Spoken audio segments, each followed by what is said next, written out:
Bom dia, irmãos, que a graça e a paz do Senhor Jesus seja com cada um de vocês. Para mim é um prazer muito grande poder estar aqui mais uma vez pela manhã, transmitindo a palavra de Deus no programa missionário Caminhos de Paz. Meu desejo é que nessa manhã, por meio da palavra do Senhor, a sua vida, a minha vida também, seja edificada e seja transformada, para que possamos viver e parecer mais e mais com Cristo. Nessa manhã, eu gostaria de compartilhar com os irmãos um tema muito importante. Um tema que está presente em nossas vidas e que, quando esse tema que está presente em nossas vidas se torna predominante, a tragédia e a tristeza, com certeza, é muito grande. Eu estou falando do assunto da doutrina do pecado. Eu sei que nos nossos dias, muitos têm tratado o pecado de forma leviana, de forma a não levar a sério tanto o sentido do que é o pecado, quanto as consequências que ele provoca na vida pessoal, bem como também na vida coletiva. Então, nessa manhã, eu gostaria de compartilhar com você alguns textos da Palavra de Deus que falam sobre essa doutrina. E eu quero começar lendo o texto de 1 João, capítulo 1, versículo 8, 9 e 10. Diz assim a palavra do nosso Deus: Se dissermos que não temos pecado nenhum, a nós mesmos nos enganamos e a verdade não está em nós. Se confessarmos os nossos pecados, Ele é fiel e justo para nos perdoar os pecados e nos purificar de toda a injustiça. Se dissermos que não temos cometido pecado, fazemo-lo mentiroso e a sua palavra não está em nós. Aqui nesses textos, esses 3 versículos, nós vemos que o pecado é uma realidade mesmo na vida dos crentes. Nós não podemos, por conta dessa realidade, também nos colocar numa condição complacente para com o pecado. Nós não podemos achar que, embora o pecado exista em nossas vidas, ele é algo que nós temos que nos acostumar e que não devemos contra ele lutar nem perseverar no caminho da santidade. Pelo contrário, o texto é um alerta para nós que temos pecado, que somos contaminados ainda por sua influência maligna, mas que também temos condição de, confessando o nosso pecado, receber do Senhor o perdão que Ele pode nos dar. Então nós vemos aqui o fato que o pecado faz parte da nossa existência. Desde que Adão caiu lá no Éden, desde que ele foi expulso do Éden, o pecado passou a ser uma realidade, passou a fazer parte da experiência humana.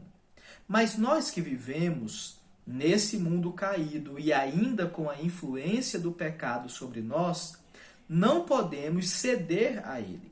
Para nós, além de o pecado ser um fato, há também um padrão de vida que o Senhor espera de nós e que Ele nos ajuda a alcançar. E esse padrão nós encontramos aqui mesmo em 1 João, capítulo 1, versículo 7, o versículo anterior ao que nós já lemos aqui. No versículo 7, João diz assim: Se, porém, andarmos na luz como Ele está na luz, mantemos comunhão uns com os outros, e o sangue de Jesus, o seu Filho, nos purifica de todo pecado. Então, embora o pecado seja um fato, que ele existe, faz parte da nossa experiência, fato também é que nós podemos sim andar na luz, podemos sim reconhecer o nosso pecado, arrepender de todo o coração do pecado e, claro, confessá-lo ao Senhor, que, como diz a Escritura, é grande em misericórdia e é rico em perdoar.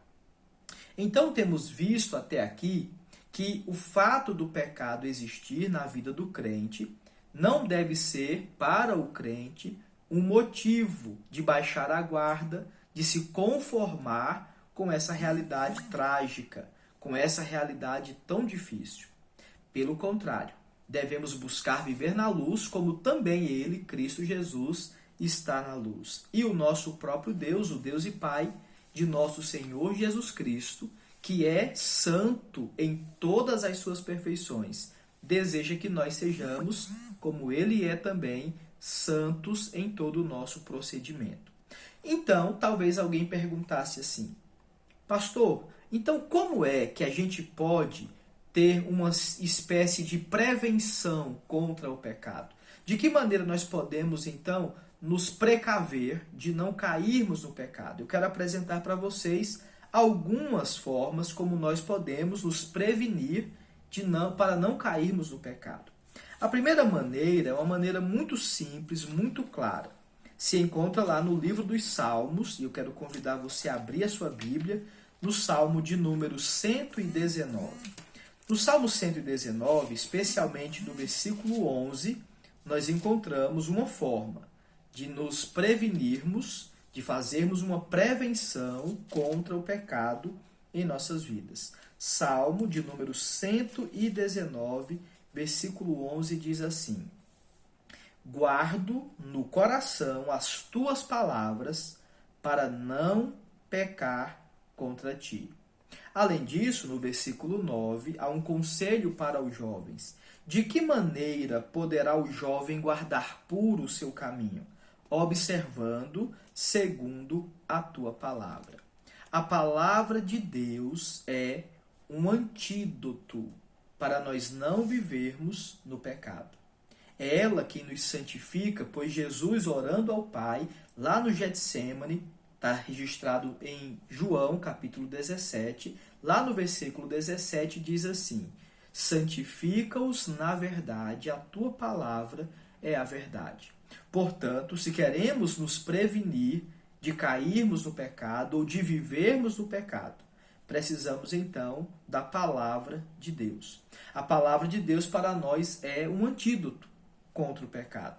Além disso, lá no Evangelho de João, novamente falando a respeito dele, no mesmo capítulo, o capítulo 17, nós encontramos um segundo antídoto, uma segunda forma de prevenção contra o pecado.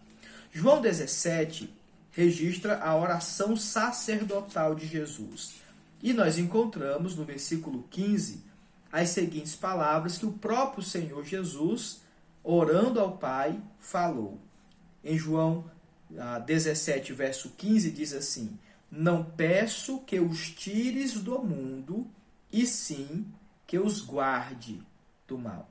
Precisamos da intercessão de Cristo. Ele intercede diante do Pai por mim e por você, que nele cremos e que desejamos viver uma vida semelhante a dele. Se temos a palavra, que é uma prevenção, temos também a intercessão do Espírito Santo. Além disso, quando nós olhamos para a palavra de Deus, ela nos instrui a buscarmos a santidade, porque Deus, o nosso Pai, também é santo. Quando Pedro escreveu sua primeira carta, ele falou sobre esse assunto da santidade de vida. E eu quero convidar você a ler comigo lá em 1 Pedro, o texto que fala a respeito dessa santificação. Pedro diz que nós fomos comprados por um preço muito alto. Nós somos comprados não mais para vivermos para nós mesmos, mas sim para vivermos para o Senhor. 1 Pedro, capítulo 1, versículo 3, diz assim: bendito o Deus e Pai de nosso Senhor Jesus Cristo, que segundo a sua muita misericórdia, nos regenerou para uma viva esperança, mediante a ressurreição de Jesus Cristo dentre os mortos, para uma herança incorruptível, sem mácula, imarcessível, reservada nos céus para vós outros, que sois guardados pelo poder de Deus, mediante a fé, para a salvação preparada para revelar-se no último tempo. Então aqui nós encontramos uma grande verdade. Nós, os crentes, fomos comprados por um alto preço. Além disso, mais adiante, no mesmo capítulo, no versículo 13, Pedro vai dizer mais uma vez: por isso, Cingindo o vosso entendimento, sede sóbrios e esperai inteiramente na graça que vos está sendo trazida na revelação de Cristo Jesus. Como filhos da obediência, não vos amoldeis às paixões carnais que tinhais anteriormente na vossa mente e na vossa ignorância. Pelo contrário, segundo é santo aquele que vos chamou, tornai-vos santos também vós mesmos em todo o vosso procedimento.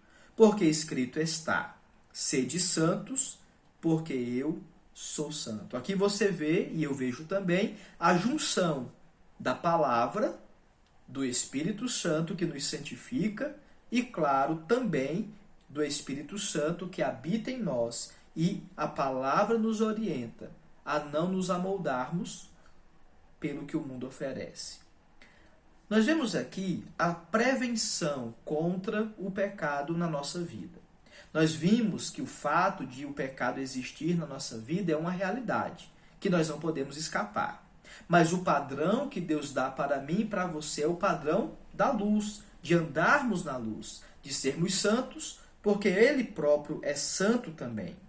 Mas além disso, nós aprendemos que mesmo sendo santificados em Cristo, regenerados pelo poder do seu sangue, guiados pelo seu Santo Espírito, é possível que caiamos em um dado momento ou outro da vida na prática do pecado.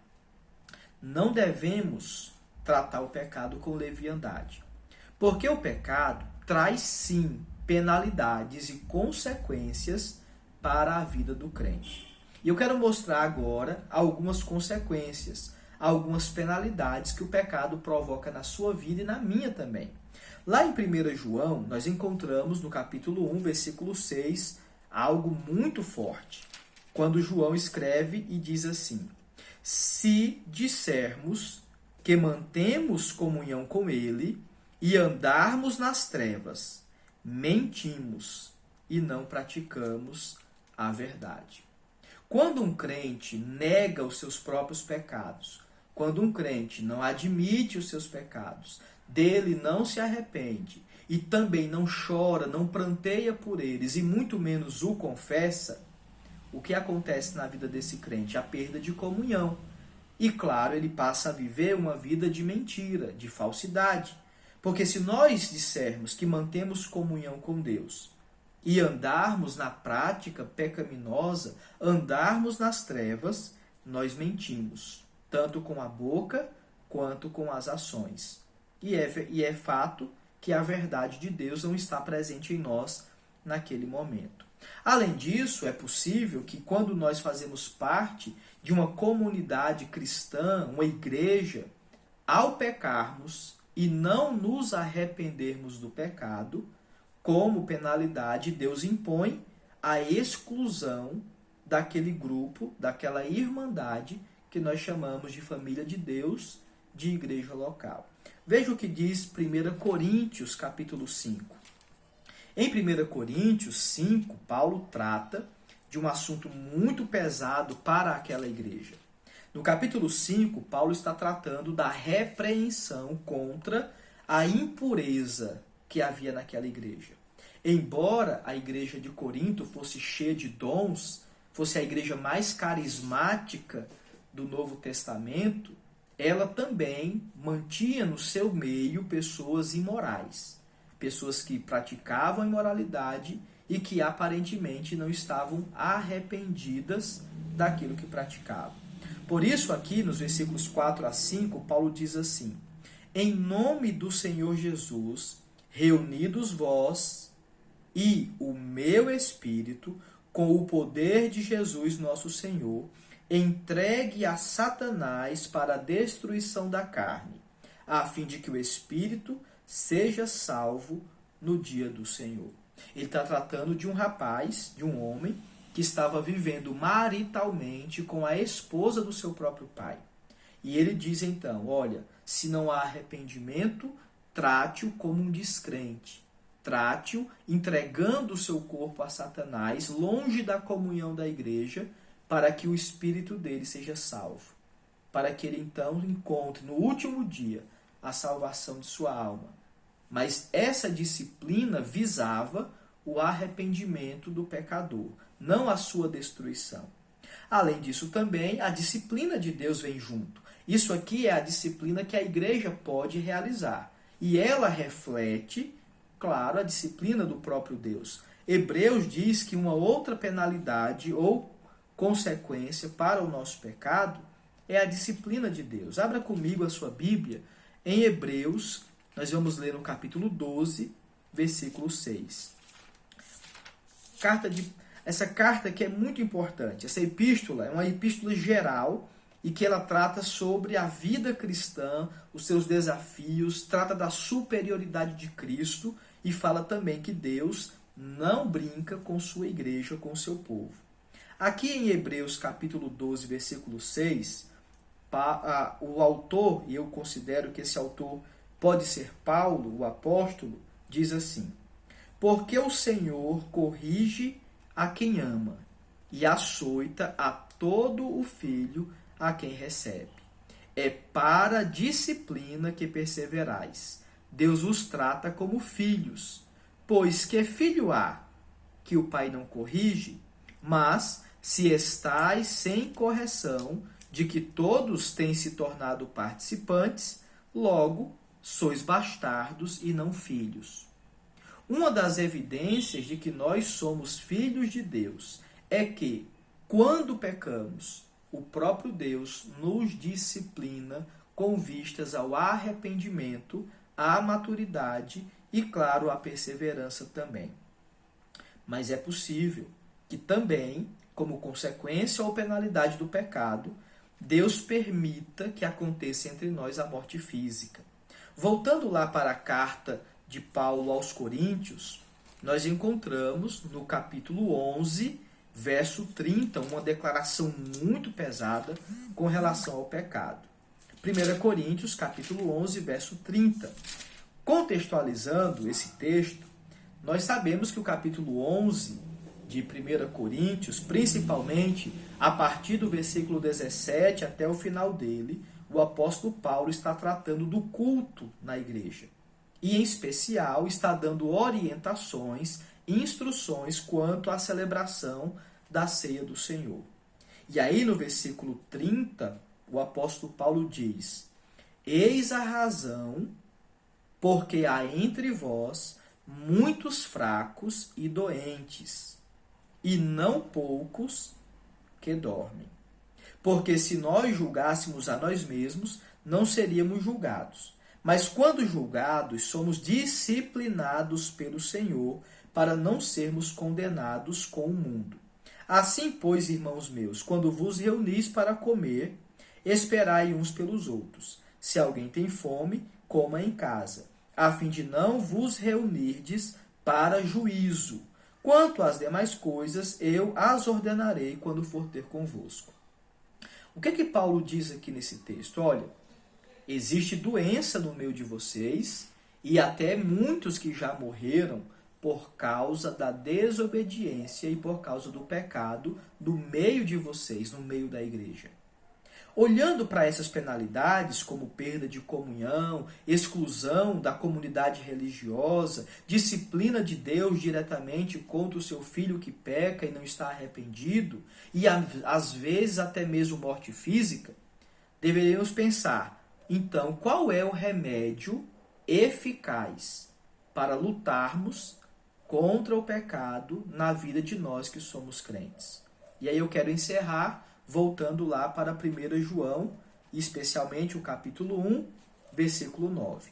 Em 1 João, capítulo 1, versículo 9, nós encontramos o antídoto final, o remédio final, para nós não sermos até mesmo mortos por causa dos nossos pecados. João diz: se confessarmos os nossos pecados, Ele é fiel e justo para nos perdoar os pecados e nos purificar de toda a injustiça. Se você tem vivido uma vida na qual o pecado tem se tornado algo comum, algo do qual você ainda não tem sentido tristeza contra ele, o momento do arrependimento é esse. O caminho para a solução é esse, o arrependimento que leva à confissão e que leva também ao perdão. Que nessa manhã você medite sobre essas palavras, que você medite sobre a doutrina do pecado e olhando com seriedade como Deus trata o pecado, que o pecado na sua vida e na minha vida não tenha lugar. Como Paulo disse aos Romanos, nós não mais podemos viver como escravos do pecado, uma vez que dele fomos libertos. E em Cristo, por meio do seu sangue, de seu sacrifício na cruz, nós temos sim, tanto vitória quanto libertação do pecado. O meu desejo é que isso seja cada dia mais uma realidade na sua vida e na minha vida também. E que Deus, pela sua graça, com sua misericórdia, nos abençoe em nome de Jesus. Que Deus abençoe sua vida, sua família e a sua igreja. É o meu desejo para vocês. Até a próxima, se assim o Senhor Deus nos permitir.